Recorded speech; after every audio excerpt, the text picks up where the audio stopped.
is me, Oten for Nerdimations, and today I'm going to do the fifth video in the Uncolonized series. Okay, so first, let's have some quick news. First, I'm still working on Interwar Part 2. It takes a while to animate, I know, now by experience. And also, oh, please watch the first few videos before this one. It's like the main plot of the plot is plot begins in the first video, and so you're probably not going to understand even most of the countries and belligerents in this alternate history. So please, for your own and my own sake, do not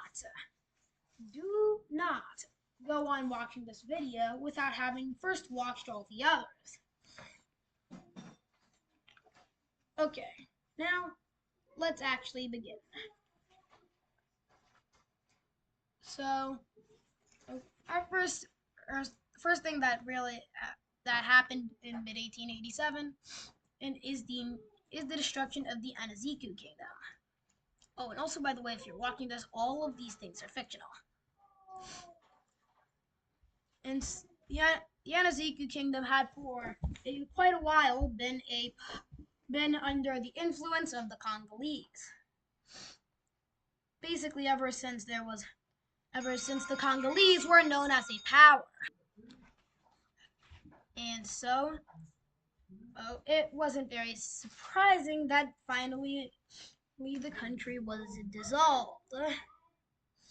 It was peaceful, because at this point everyone was getting so sick of living in a country that didn't look like the Congo, so they all held a vote and almost unilaterally destroyed the country.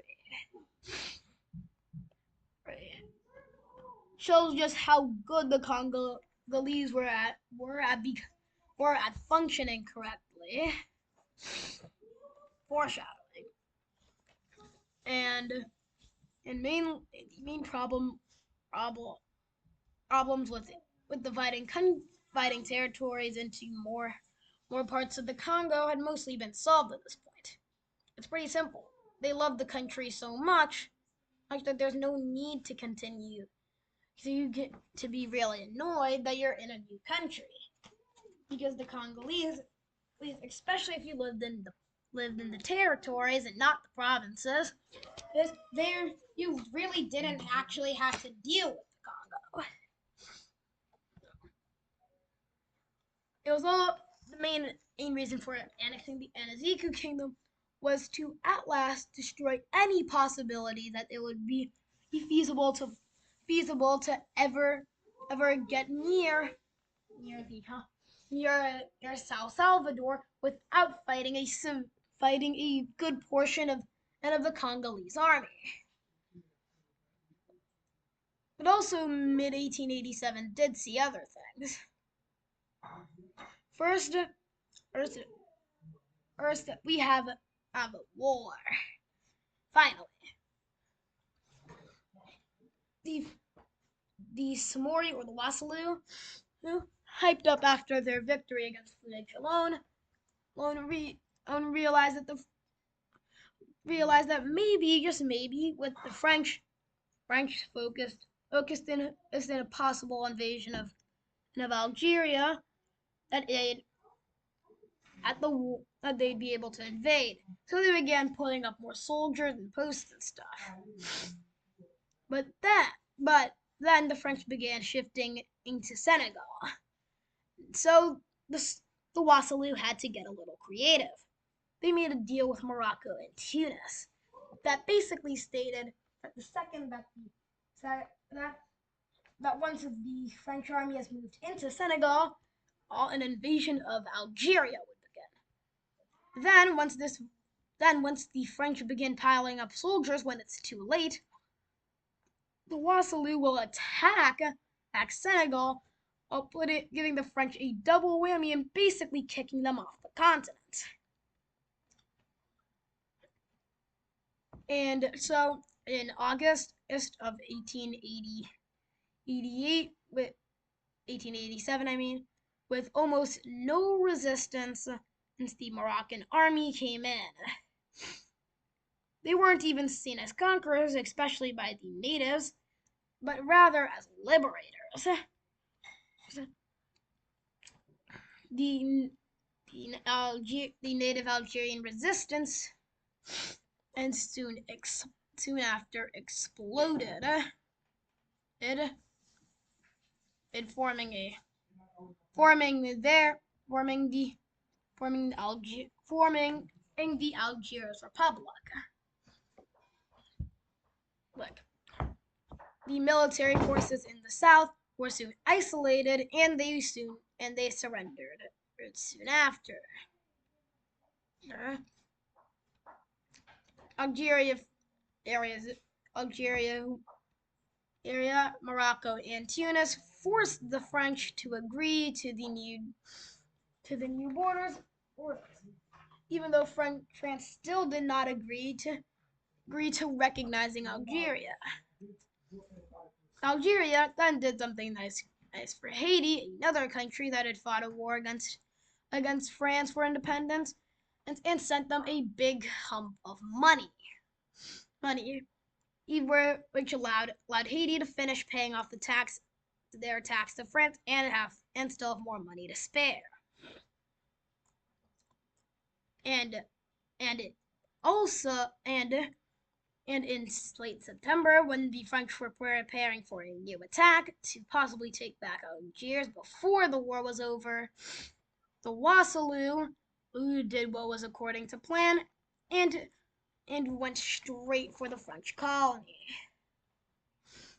The French realized that they couldn't have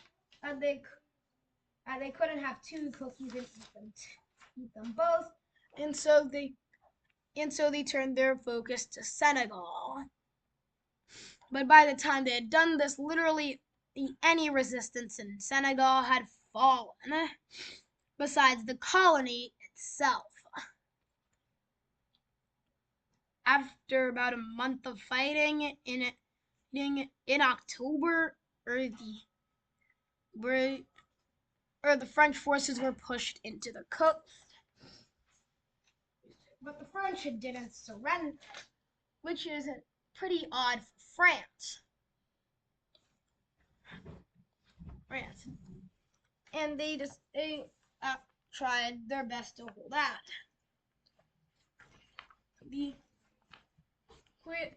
Quickly, soon as the king now the Wassoulou could do something that was unheard of. They could take over literally all of Senegal, all, all just for the heck of it, because they had occupation over literally the entire thing. There was no one in nothing to stop them. If anyone tried to stop them, they'd be brutally and utterly destroyed.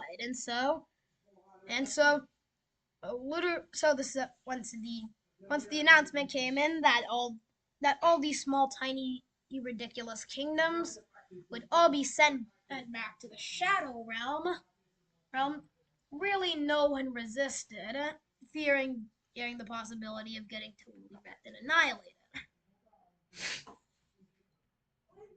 And so new provinces were founded to keep control over the area. These were the northern region was put under official Wassoulou control, unlike the rest, because Wassoulou couldn't afford to or for any of their puppet leaders to just straight up leave them. And this got the Tidiana Caliphate a bit worried, so they did the logical thing through September and October. They invaded literally almost all their neighbors. First, they went to the north, invading small state after small state, and where basically clear small laps. This is how you expand an empire, friends. Each small kingdom was extra prowess, as an extra land and extra ego for the king. Even though the king's ego was subserved by the recently appointed ministers. Everyone at this point is getting ministers due to the fact that they're now becoming popular. Congo, what have you done? It's amazing. Then the Tidiana went north, or even norther, to invade the Beni Hassan and to make sure that they were also subservient. And they went on for more, being able to take the kingdoms all the way up to the coast. This very much speeded up their control, their industrialization, which once was very slow due to the fact that they had literally no coast. But the Tidiana did not stop there. You see, recently, a kingdom to their south called Ashanti had decided that they were too good for a normal name, so they named themselves after the Ghana Empire, becoming the Kingdom of Ghana. Now the Tidiana, to take one over them, after another spree of totally destroying countries, because they really had nothing else to do, they named themselves the Kingdom of Mali, after another even more filthy rich empire. You can now begin to see the rivalry form between these two. This is a hate only ever seen between the Luba and Kuba kingdoms, and we all know where that went.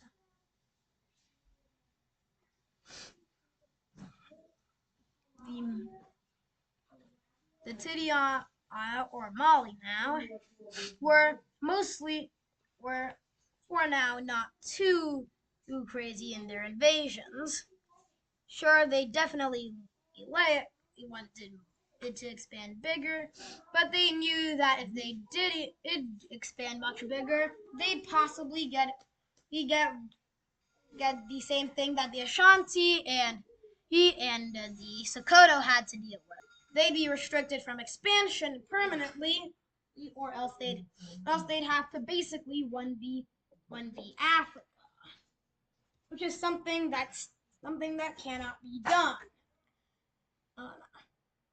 As was just shown by Egypt. This is why you should watch the first few videos.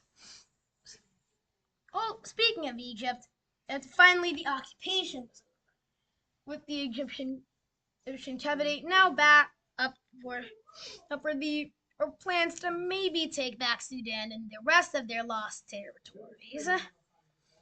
But they knew that for now they couldn't do that still. It couldn't be me. And the Mali Caliphate, it became the Mali Kingdom, to make sure that they were historically legitimate, and also they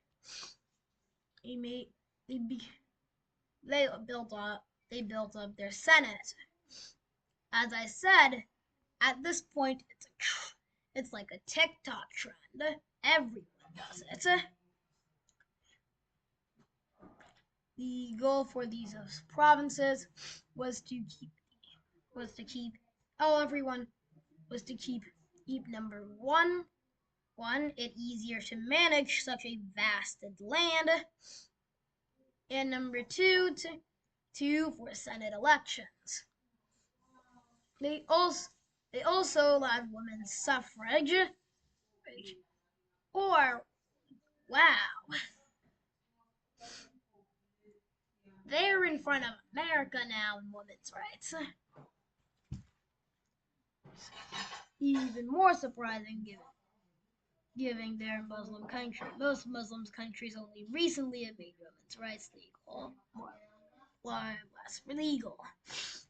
The Tidjana Caliphate, it seems to have a knack for copying in the Congo as they also employed white provinces. They it was also basically an excuse to have places that still couldn't vote.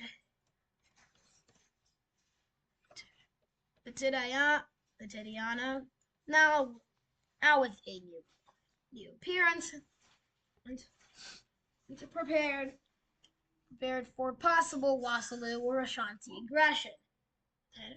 They still recognize the Ashanti as the Ashanti, even in the letters written between the kings.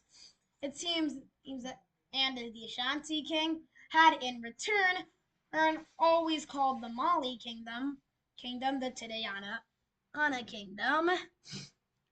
As you can see, the rivalry is massive. Do you know what else is massive? Uganda, and they're only getting bigger as they beat, and it's pretty. And at this point, it's not surprising given that they basically do this as a victory lap now. Every few months, they'll go and destroy a ton of random tribes' autonomy and then call it a day. And this time it was no different as they annexed literally all of modern day northern Kivu, adding them to the realm of Uganda, and hopefully to stand as subservient Uganda,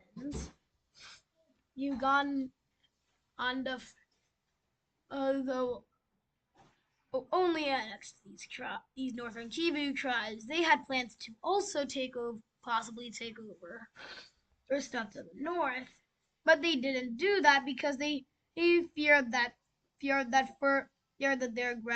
new aggression would possibly cause other countries to fight them, and they didn't want to capture anyone's hands yet. Yeah, they and just to show how bad of a copycat these African countries were becoming, Uganda also employed provinces. It's as if it's now a job description. You can make money now. How Uganda, for literally collecting taxes, is running the censuses and doing and preparing for elections. Uganda also finally made a judicial system that basically had a group of judges who'd pass Ugandan laws. The king's original laws from old original laws would be revised, changed and moved to make way for new laws. They also were the first ones to actually design it off of their off of mostly population status. As being able to they were able to make a district literally just for Kampala because they knew Kampala had the most people out of literally everywhere. Uganda also banned slavery in November of 1888. With one of their judges literally being a former slave. The even the more the more the official new Ugandan on borders and census laws and census is all by December had been finalized. These with Uganda officially stating that they would act by their laws. Hopefully, they will actually keep on that promise. These areas. There's the provinces and there's the territories. Meanwhile, Somalia also was on an expansionist spree. It seems to be that countries just can't control their need for more. But I give respect to them because they're at least helping clean up this mess that is called the original map. As long as you don't kill too many people in the process of taking over these lands, you have my approval. Somalia was able to finally incorporate the outer territories into their country, making the Hoboyo and Isaac even more worried about possibly getting invaded. Ethiopia, though, said that they'd ensure that this wouldn't happen. Meanwhile, the Oromo, now seeing that their neighbors were growing on all sides, I decided to do the same, adding with the tribes of the area, all agreeing to coalesce into what would be called the Southeast, which would be called the Oromo League. Now, some of these people weren't Oromo, but they still agreed. And more drawing was done on the borders to make sure that everything was good. And also the Oromo stated that they would not tolerate any further expansion and that approached their territory. They also stated that they would like to make a trade route from the city of Assab all the way to Kampala, with them being the connector between the two places. They also asked that Uganda get a restriction on territorial intake, as they had a similar conundrum with territory as Queso does with food. That with East Africa now ever further coalescing into countries, these fears continued to grow that a possible war could happen. Even though Ethiopia did promise that they would try and keep the peace in the area. The Congo, in January of 1888, announced that they would finally add the Western Luba Kingdom, with them being officially added on January the 14th of 1888. Then, right after, the Luba Kingdom finally surrendered to the Kuba Kingdom, ending the 7-year unofficial war that had began in 1881. In that the Congo had turned from a small kingdom that could be broken with a penny to basically an empire. And at this point, now that the Congo almost completely surrounded them with either Congo officially territory or Congo allies and puppets, they had to give in to peace. And the Congo continued going farming for small, weak, little insignificant countries, using tribes. This time they were having a Zaire mash, one of the most well-known delicacies of the area. Oh, also it's just cooking testing. That my cursor was working. Yeah. Wait, what is happening? Wait a second, I'm stupid. I don't see that it was already. Wait, no, I was using the wrong color. I'm so dumb. Okay, so with the new areas added in in the with new territories added in, the Congo now had the slight trouble how how the on God's green earth are we going to manage it? We're basically doing mass annexation at this point. But the Congolese king was quoted to say, "Just let me cook." And he did it almost definitely cook. His plan was pretty simple.